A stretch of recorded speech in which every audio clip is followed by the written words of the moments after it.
Hello मित्रों, આપણા family હારે હંમેશા ઘૂમને આયા કરો। દેખો આવા નજારો અને આવી મોસમ ક્યાંય તમને જોવા નહીં મળે।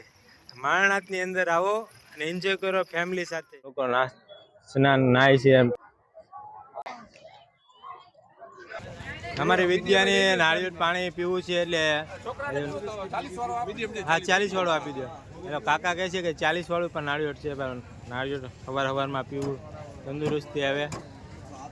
વિદ્યા પીવું છે ને? હા ચાલો પીવો। ઓકે અને અમે શિપમાં બેસી ગયા છીએ, આવી છીએ સુરત। સુરત જે વસ્તુ માણસો હોય એ મદદ કરશું।